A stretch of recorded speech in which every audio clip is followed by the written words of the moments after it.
दोस्तों आज इस वीडियो में हम बात करेंगे ब्लैकमेलिंग को लेकर कि आखिर ये ब्लैकमेलिंग होती क्या है। और विशेषतः आज इस वीडियो को हमने महिलाओं या फिर लड़कियों की अगर मैं बात करूं उनके लिए बनाया है, क्योंकि आजकल काफ़ी सारे केसेस हमें लगातार मिल रहे हैं और उन केसेज में एक ही बात रिपीट होकर हमारे सामने आ रही है। वो है कि सर मैं 3 साल पहले किसी लड़के के साथ रिलेशनशिप में थी, हमारा आपस में काफ़ी वीडियो कॉल के ज़रिए बातचीत होना लाजमी था और उस दरमियान आपस में कुछ ऐसे पर्सनल फ़ोटोज़ या वीडियोज़ का भी हमारे आपस में शेयर वेयर करने का जो कारण रहा है। और ये जो पर्सनल फ़ोटोज़ वीडियोज़ हैं ये मैंने तो डिलीट कर दिए हैं, लेकिन जो मेरा एक्स बॉयफ्रेंड था उसके मोबाइल में आज तक सेव है। और अब हमारा जो आपस में डिस्प्यूट है वो भी हुए काफ़ी टाइम हो गया है। उसके उपरांत भी उस लड़के के मोबाइल में अभी तक हमारे पर्सनल फ़ोटोज़ या वीडियोज़ हैं और अब 2-3 साल गुजरने के बाद वो हमें ब्लैकमेल कर रहा है, यानी कि परेशान कर रहा है। और यहाँ तक बोल रहा है कि या तो आप मेरे साथ फिजिकल रिलेशन बनाओ, अन्यथा मैं तुम्हारे इन फ़ोटोज़ या वीडियोज़ को सोशल मीडिया पर वायरल कर दूँगा।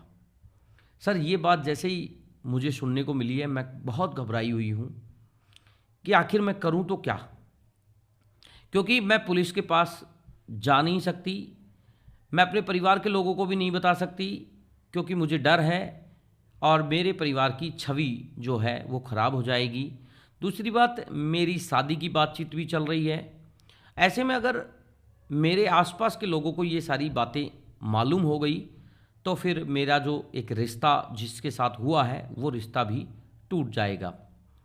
बेसिकली ये बहुत ही एक इम्पोर्टेंट टॉपिक है और इस टॉपिक पर हमने ये वीडियो बनाना इसलिए लाजमी समझा कि हाल ही फ़िलहाल अभी एक घटना हमारे सामने आई जो कि एक टीवी एक्टर की थी, उसके साथ भी सेम यही मामला चल रहा था।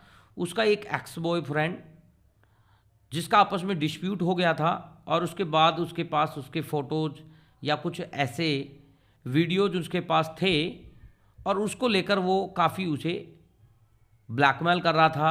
पहले भी एक बार रिश्ता उसने तुड़वा दिया था और अभी हाल फिलहाल में उनकी दूसरी जगह कहीं एंगेजमेंट हो गई थी और वो अब उस व्यक्ति से भी बात करने के लिए बोल रहा था। इन सारी चीज़ों को देखकर वो काफ़ी डिप्रेशन में थी और अंततः उसने अपनी ज़िंदगी से पीछा छुड़ाना ही जायज़ समझा। हालांकि ये चीज़ें सही नहीं थी। अगर वो समय रहते हुए कुछ चीज़ों पर ध्यान देती या फिर कुछ ऐसी बातों को फॉलो करती तो आज ये काम करने की नौबत बिल्कुल भी नहीं आती।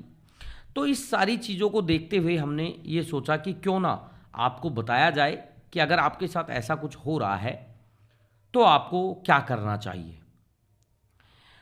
ये कुछ ऐसी बातें हैं जो आपको बहुत ज़रूरी याद रखनी चाहिए, आपको इन पर बहुत ज़्यादा ध्यान देना चाहिए। सबसे पहले अगर मैं कहूँ कि जब भी आप किसी भी मेल अगर फीमेल से अगर दोस्ती करता है या फिर फीमेल मेल से दोस्ती करते हैं तो आप हर संभव ये कोशिश करें कि किसी तरीके के प्राइवेट फ़ोटोज़ या वीडियोज़ का आपस में आदान प्रदान ना करें। कहीं आप पब्लिक प्लेस पर घूमने गए हैं या फिर कहीं पे भी आप घूमने जा रहे हैं तो भी ऐसे प्राइवेट फ़ोटोज़ को खींचने से पहले आप उस पर आपत्ति जाहिर करें, यानी कि आपके और आपके बॉयफ्रेंड के पास ऐसे फ़ोटोज़ नहीं जाने चाहिए। इसका आपको हमेशा विरोध करना चाहिए, क्योंकि बहुत सारी जगह हमने देखा है कि लड़कियां इतनी रोमांटिक हो जाती हैं या फिर लड़के इतने रोमांटिक हो जाते हैं, वो अंतरंग जो पल हैं उनके फ़ोटोज़ को कैप्चर करने की सहमति दे देते हैं, जो बेसिकली गलत है, क्योंकि ये ज़रूरी नहीं होता है कि ये रिलेशन कितने समय तक चल पाएगा। तो इसलिए आपको ये समझने की बात है कि आप कितने भी अच्छे दोस्त हैं, कितने भी आपके अच्छे रिश्ते हैं, रिलेशन हैं, लेकिन आप हमेशा अपने पर्सनल फ़ोटोज़ या वीडियोज़ को लेकर हमेशा सिक्योर रहें। इस तरीके के फ़ोटोज़ या वीडियोज़ आपस में शेयर ना करें। दूसरी बात, एक दफ़ा मान लीजिए कि आपके कोई फ़ोटोज़ या वीडियोज़ हैं, शेयर हो गए हैं या आपस में एक दूसरे के पास आ गए हैं, तो आप उन्हें देखने के बाद या कुछ समय बाद उन्हें डिलीट कराने की बात करें। आप स्पष्ट रूप से बोलें कि अगर आप ये डिलीट नहीं करोगे तो मैं आपसे आगे रिलेशन रखने के लिए बिल्कुल भी सहमत नहीं हूँ। और आप उसे इस तरीके से बोल के भी, यानी कि प्रेम के साथ आप उन सभी फ़ोटोज़ या वीडियोज़ को डिलीट करा सकते हैं। यानी कि आपको ये ध्यान में रखना है कि आपके कोई भी फ़ोटोज़ या वीडियोज़ हैं जो कि प्राइवेट हैं, वो नहीं होने चाहिए। अगर आपके साथ एन्जॉय करते हुए या फिर आपके साथ एक कपल के तरीके से अगर फ़ोटोज़ हैं तो उनकी कोई प्रॉब्लम नहीं है, लेकिन जो प्राइवेट फ़ोटोज़ हैं या वीडियोज़ हैं उनको हमेशा आप आपस में लेने देने से बचें। दूसरी बात, अगर कोई व्यक्ति जिसके मोबाइल में आपके द्वारा ही भेजे हुए या फिर आपकी सहमति से अगर कैप्चर किए हुए फ़ोटोज़ भी हैं और उससे आपका अगर डिस्प्यूट हो गया है, यानी कि आपका झगड़ा वगैरह हो गया है, अब आप उनसे बात नहीं करते हैं और उसके बाद अगर वो व्यक्ति या फिर वो महिला अगर आपको परेशान कर रही है, तो आपको उसका हमेशा विरोध करना चाहिए। विरोध का मतलब ये होता है कि जब भी आपको वो कुछ कहें या ब्लैकमेल करने की कोशिश करें, तो आप उन सभी बातों को रिकॉर्ड करें। आप उसे बताएं कि अगर दोबारा मुझे ब्लैकमेल करने की कोशिश की तो मैं ये सारी बातें अपने परिवार के लोगों को बता दूंगा या बता दूंगी, या फिर तुम्हारी पुलिस स्टेशन में जाके कंप्लेंट भी दर्ज करा दूंगी।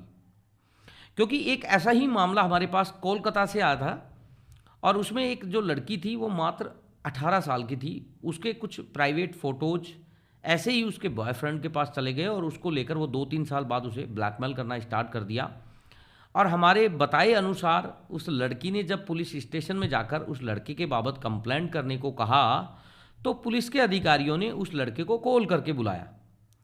जब लड़के को वहाँ पे बुलाया तो वो लड़का वहाँ जब पहुँचा तो उसने अपने मोबाइल से सारे फ़ोटोज़, वीडियोज़ सब कुछ डिलीट कर दिए और उसने इस बात के लिए गलती भी मांगी कि भविष्य में इस तरीके की हरकत कभी और किसी के साथ भी वो नहीं करेगा। तो यानी कि आप समझ सकते हैं कि अगर आपको इस तरीके से कोई ब्लैकमेल कर रहा है तो आप उसका इस तरीके से विरोध कर सकते हैं, उसको आप बता सकते हैं, आप उसको बोल सकते हैं कि आपकी कंप्लेंट रजिस्टर्ड हो जाएगी। तीसरी बात, अगर मैं ये कहूँ कि अगर बहुत सारे मामले हमने देखे हैं कि कुछ ऐसे लोग हैं जो अपने परिवार के लोगों को ये चीज़ें बताने से बहुत ज़्यादा डरते हैं। दोस्तों, मैं हमेशा आपको बताता हूँ कि जब तक आप इन चीज़ों का विरोध नहीं करोगे तब तक आपका ये जो ब्लैकमेलर है या फिर जो आपको ब्लैकमेल कर रहा है आसानी से आपका पीछा नहीं छोड़ता है, क्योंकि आप उस बात को जितना ज़्यादा दबाने की कोशिश करते हैं उतना वो क्रिमिनल आप पर हैवी होता चला जाता है। तो इसलिए आप कभी भी उसकी किसी भी बातों को सहमति न दें। यानी कि अगर कोई व्यक्ति आपको बोल रहा है कि आपको मेरे साथ ये काम करना होगा और इसकी एवज में ये मैं फ़ोटोज़ या वीडियो डिलीट करूँगा, तो आप उसको बिल्कुल भी सहमति ना दें। आप उसका विरोध करें, उसको बोलें कि आप जो बोल रहे हैं वो तो बिल्कुल गलत है, क्योंकि इसकी मैं रिकॉर्डिंग कर चुकी हूँ और ये रिकॉर्डिंग मैं मेरे परिवार को लोगों को बता रही हूँ या बता रहा हूँ, लेकिन अब मैं तुम्हारे खिलाफ कंप्लेंट ज़रूर दर्ज करा रहा हूँ या करा रही हूँ, जिससे आपको पता लग जाएगा कि आप मुझसे क्या मांग रहे हैं। दूसरी बात, अगर आपके साथ ब्लैकमेलिंग हो रही है तो इसमें आप विक्टिम हैं और विक्टिम को पुलिस के द्वारा पूर्णतः सपोर्ट और उसका जो भी मदद होती है वो किया जाता है। ब्लैकमेलिंग केस के अंदर बात करें तो ये नॉन बेलेबल ऑफेंस है जिसके लिए 10 वर्ष तक की सज़ा है। यानी कि आपको बिल्कुल भी घबराने की ज़रूरत नहीं है। अगर आप विक्टिम हैं तो निश्चिंत ही आप उसका विरोध करें, और अगर फिर भी वो व्यक्ति हरकतों से बाज नहीं आ रहा है तो अपने फैमिली को ये बात ज़रूर शेयर करें, क्योंकि आपके ना समझ में आप ऐसा कदम उठाने के लिए मजबूर हो जाते हैं जो बहुत गलत है। इसलिए आप बिना डरे आप हमारी मदद ले सकते हैं, आप अपने फैमिली को बता सकते हैं या फिर नज़दीकी पुलिस स्टेशन में जाकर उस व्यक्ति की कंप्लेंट करा सकते हैं। महिलाओं के प्रति अगर मैं बात कहूं तो महिलाओं के जितने भी जो अपराध या महिलाओं के रिलेटेड जो अपराध होते हैं, जो व्यक्ति महिलाओं के रिलेटेड अपराध करते हैं वो सारे गोपनीय की श्रेणी में आते हैं। यानी कि जिन लोगों के दिमाग में या जिन महिलाओं या लड़कियों के दिमाग में ये डाउट रहता है कि वो बातें शेयर हो जाएंगी, पुलिस आपके नाम, आपके एड्रेस को कभी भी शेयर नहीं करती है। यानी कि वो पूर्णतः गोपनीय मामला होता है और पुलिस उसको हमेशा गोपनीय ही रखती है। तो आपको किसी भी तरीके से घबराने की बिल्कुल ज़रूरत नहीं है और आपको निश्चिंत ही, अगर ऐसा आपके साथ कोई व्यक्ति कर रहा है, ऐसा अगर आपके साथ हो रहा है, तो उसकी कंप्लेंट कराने की ज़रूरत है। दोस्तों, अगर आज की ये जानकारी अगर आपको पसंद आई है तो वीडियो को लाइक शेयर करना। दोस्तों, अगर आप पहली बार हमारे चैनल पर आए हैं तो हमारे चैनल को सब्सक्राइब भी जरूर करना। धन्यवाद दोस्तों, मिलते हैं नेक्स्ट वीडियो में नए किसी टॉपिक के साथ। तब तक के लिए जय हिंद, जय भारत।